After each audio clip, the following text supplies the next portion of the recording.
আসসালামু আলাইকুম। আমি বিডি ব্লগার লাকি। আমার দুষ্টু মিষ্টি আপুমনি আর ভাইয়ারা তোমরা সবাই কেমন আছো? আশা করি তোমরা সবাই অনেক অনেক ভালো আছো। আর আমিও তোমাদের দোয়া আর ভালোবাসায় অনেক ভালো আছি। এটি হচ্ছে বিকেলবেলার একটি সুন্দর উজ্জ্বল আকাশের দৃশ্য। অনেক দিন পর সেদিন ছাদে গিয়েছিলাম। ভাবলাম তোমাদের সাথে এই সুন্দর আকাশটি শেয়ার করি। আসলে আকাশের সাথে মানুষের মনের কিন্তু অনেকটাই মিল। যেমন দেখো, মানুষ যখন খুব আনন্দ থাকে তখন আকাশের মতো উজ্জ্বল থাকে ওর মনটি। আকাশের বুকে যেমন মেঘ জমে, মানুষের মনেও কিন্তু জমে কষ্ট। আকাশের বুক থেকে মেঘগুলো যেমন বৃষ্টি আকারে ঝরে পড়ে, মানুষের মনের কষ্টগুলো কিন্তু অশ্রু আকারে ঝরে পড়ে। আকাশের বুকের কষ্টগুলো যেমন চিরস্থায়ী না, মানুষের মনের কষ্টগুলো চিরস্থায়ী না। আকাশের বুকে যেমন দিনের পর রাত আসে, রাতের পর দিন আসে, ঠিক তেমনি মানুষের মনেও আনন্দের পর কষ্ট, কষ্টের পর আনন্দ ঠিক অমনি। আকাশের সাথে আমাদের মনের কত মিল, সত্যি।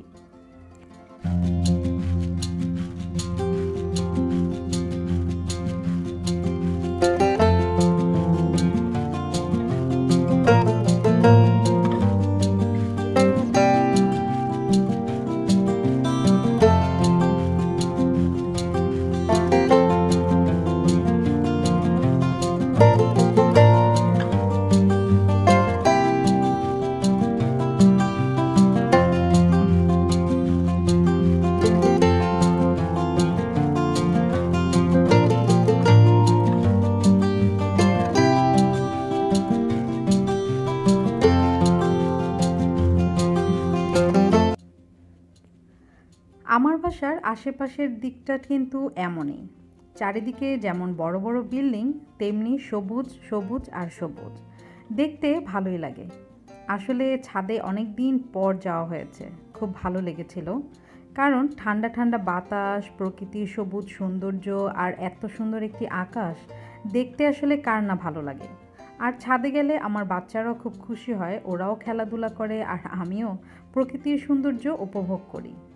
এই যে দেখতে পাচ্ছ, এটা আমার বাসার সামনের দিকটা। দূর থেকে ভালো করে খেয়াল করলে ইন্ডিয়ার যে উঁচু উঁচু পাহাড়গুলো রয়েছে সেগুলো দেখা যায়। আর রাতের বেলায় সেই পাহাড় দিয়ে যখন নাকি গাড়ি চলে, যে লাইটগুলো, সেগুলোও খুব সুন্দর স্পষ্ট করে দেখা যায়। কোনো একদিন যদি সময় আর সুযোগ হয়, ইনশাল্লাহ আমি তোমাদের সাথে শেয়ার করব। তবে আজকে তোমাদের সাথে আমি এই বিকেলের সুন্দর আকাশ শেয়ার করছি আর একটি রান্না শেয়ার করব।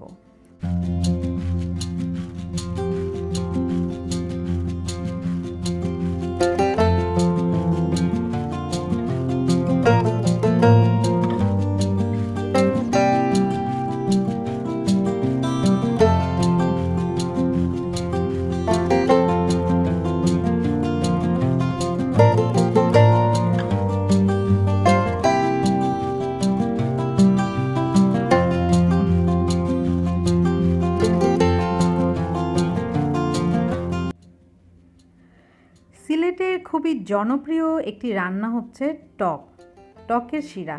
অনেকে শুটকি শিরা বলে, অনেকে শুটকি শিরা খায়। তবে আজকে আমি তোমাদের সাথে শুটকি শিরা শেয়ার করব না, শুধু একটা টক শেয়ার করব, যেটা নাকি টক শিরাও বলা যায়। আসলে সিলেটের মানুষ টকটা খুব বেশি পছন্দ করে। এই যে দেখতে পাচ্ছ, এটি কিন্তু কোনো ফল না, এটি এক প্রকারের সবজি। দেখতে অনেকটা আমের মতো মনে হলেও এটা কিন্তু আম না। আমি নিজেই প্রথম দেখলাম, আমাকে একজন দিয়ে গিয়েছে, যেটা খেয়ে দেখেন, এটা খুবই মজা, খুবই টেস্টি।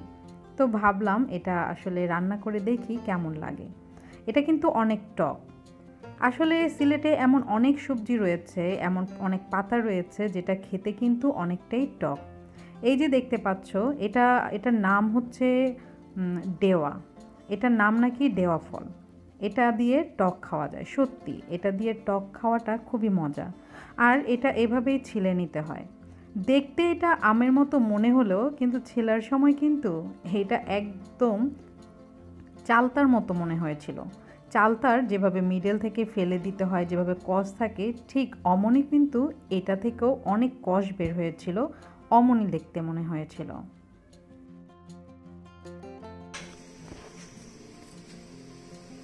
চালতার মতো।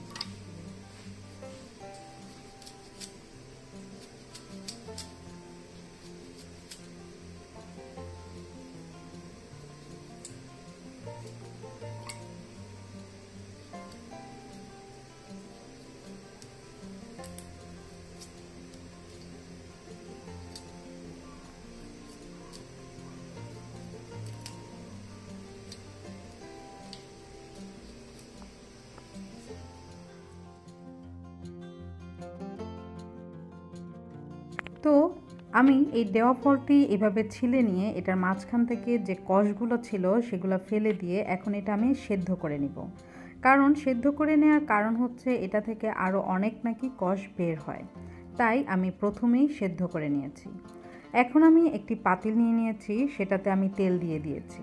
আর টক খেতে হলে অবশ্যই সেটাকে কিন্তু রসুনের পরিমাণটা বাড়িয়ে দিতে হবে। এখানে আমি দিয়েছি রসুন কুচি, তোমরা চাইলে এখানে রসুন পেস্টও দিতে পারো। আসলে আমি রসুনের স্মেলটা বেশি সহ্য করতে পারি না বলে আমি রসুন কুচি দিয়ে এটা রান্না করেছি। তবে তোমরা যারা নাকি রসুন খুব বেশি পছন্দ করো, স্মেলটা সহ্য করতে পারো, তোমরা রসুনটাকে পেস্ট করেই দিতে পারো।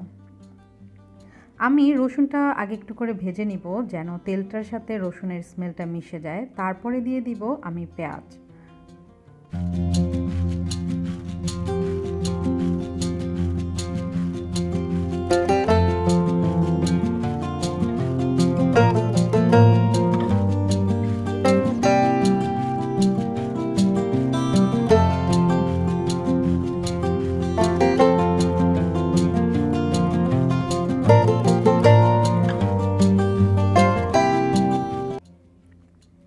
এই যে দেখো, পরিমাণ মতো পেঁয়াজ দিয়ে আমি এটা আরেকটু ভালো করে ভেজে নিব।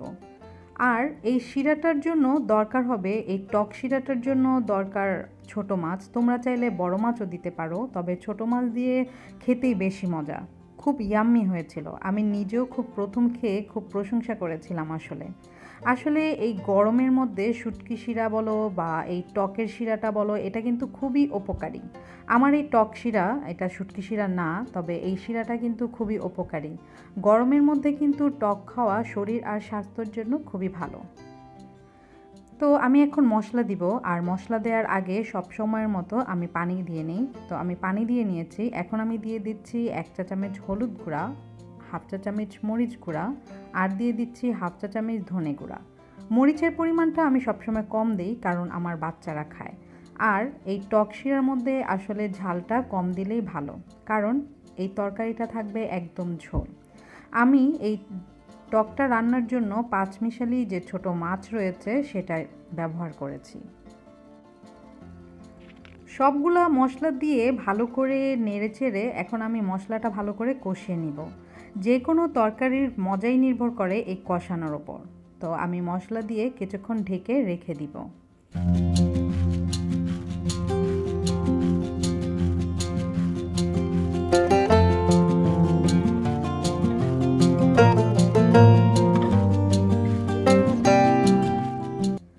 মশলা কষানো শেষ হয়ে গিয়েছে। দেখো, মশলার পানিটা একদম শুকিয়ে গিয়ে তেল চলে এসেছে ওপর দিয়ে। আর তেল চলে আসলেই বোঝা যায় যে মশলাটা পুরোপুরি পারফেক্টলি কষানো হয়ে গিয়েছে। এখন আমি এই মশলার মধ্যে দিয়ে দিয়েছি মাছগুলো। আমি নিয়েছিলাম পাঁচমিশালি মাছ, তোমরা চাইলে বড় মাছও দিতে পারো। তবে পাঁচমিশালি মাছ দেওয়াতে টকের মজাটা আমার কাছে মনে হয়েছিল একটু বেশি হয়েছিল। আর আমি সেই সবজিটা, মানে যে দেওয়া ফলটা রয়েছে সেটা দিব পরে, কারণ ওইটা যেহেতু আমি সেদ্ধ করে নিয়েছি তাই। আগে কিছুক্ষণ আমি মশলাটা কষিয়ে নিয়েছি। এই যে দেখো, আমার মাছটা কিন্তু পুরো কষানো হয়ে গিয়েছে। কারণ মাছটা যদি আমি না কষিয়ে নিই তাহলে কিন্তু মাছটা খেতে একদম ভালো লাগবে না। এখন আমি দিয়ে দিব সেই দেওয়া ফলটা। দেখো, সেদ্ধ করার পর দেওয়া ফলটা কিন্তু একদম নরম হয়ে গিয়েছে। আর এটা কিন্তু অনেক টক।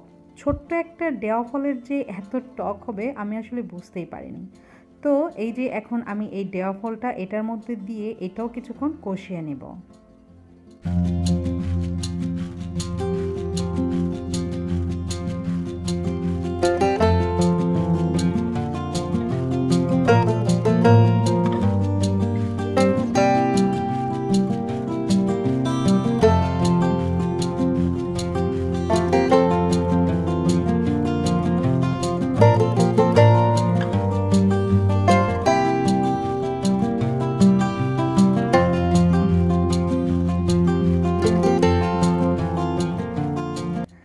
দেওয়া ফলটা আর মাছটা বেশিক্ষণ কষাবো না, কারণ পাঁচমিশালি ছোট মাছ বেশিক্ষণ কষালে মাছগুলো কিন্তু একদম ভেঙে যাবে, কারণ মাছগুলো যেহেতু আমি আর তুলে রাখবো না।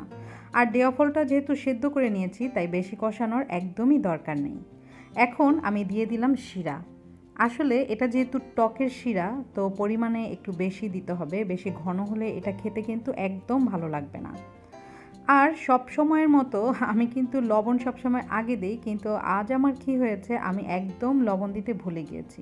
পরে অবশ্য হঠাৎ করে মনে পড়েছে, আরে আমি সব দিয়েছি কিন্তু লবণ তো দেইনি। তো আমি পরে লবণ দিয়ে দিয়েছি।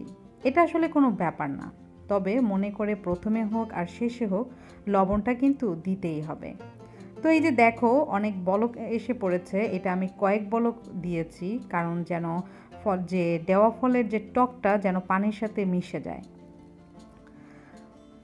তো এই যে দিয়ে দিলাম কিছু কাঁচামরিচ। আর আমি আগেই বলেছি আসলে এই টকটার মধ্যে বেশি ঝাল দিলে কিন্তু ভালো লাগবে না, তাই আমি কাঁচামরিচগুলো আস্ত কাঁচামরিচ দিয়েছি। তো তোমাদেরকে আমি বলে নেই, সবসময় যেটা বলি, যারা নাকি তোমরা আমার ভিডিওটি প্রথম দেখছো, আমার ভিডিওগুলো যদি তোমাদের কাছে ভালো লেগে থাকে তাহলে অবশ্যই আমার চ্যানেলটি সাবস্ক্রাইব করে বেল আইকনটি ক্লিক করে আমার পাশে থাকবে, আমার ভিডিওগুলো যেন আপলোড করার সাথে সাথে তোমরা পেয়ে যাও। আর তোমরা যারা আমার ভিডিওগুলো সবসময় দেখো তাদেরকে তো অসংখ্য ধন্যবাদ। তোমরা অবশ্যই আমার ভিডিওটি দেখে ভালো হোক খারাপ হোক যাই হোক একটি করে কমেন্টস করবে, আর কমেন্টস করার সাথে সাথে লাইক দেওয়া ভুলবে না কিন্তু, কারণ আমি সবাইকেই কিন্তু লাইক উইথ লাভ দেই, আমার ভালো লাগে। কারণ ভিডিও যেহেতু দেখছি, দেখতে যেহেতু ভালো লাগছে, তাহলে লাইক লাভ কেন দিব না বলো তো। তো যাই হোক, এই যে দেখো হয়ে গিয়েছে আমার, এটা প্রায় অনেকটাই বলক হয়ে গিয়েছে, আর আমি পানিটা বেশি শুকাবো না।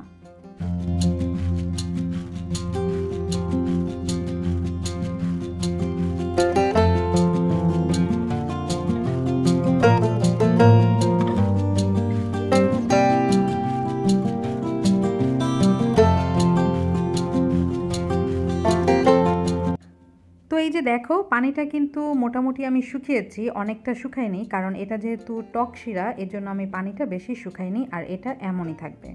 তো আমার টকটা প্রায় হয়ে গিয়েছে, আর পুরোপুরি কমপ্লিট করে আমি দিয়ে দিব কিছু ধনেপাতা, কারণ ধনেপাতা ছাড়া তরকারি কল্পনাই করা যায় না। আসলে আমি এই টকটি প্রথম রান্না করেছি, আমার উনি খেয়ে বলেছেন মাশাআল্লাহ খুব ভালো হয়েছে, আর আমিও খেয়ে দেখলাম আসলে সত্যি খুব ভালোই হয়েছে। তো তোমরাও তোমাদের এখানে যদি এই ফলটি পাওয়া যায় তাহলে তোমরা সেটি কালেক্ট করে খেয়ে দেখতে পারো, আর যারা সিলেটে আছো তারা তো এনি টাইম এই ফলটি পেয়ে খেয়ে দেখতে পারো, খুবই ইয়াম্মি একটি রেসিপি।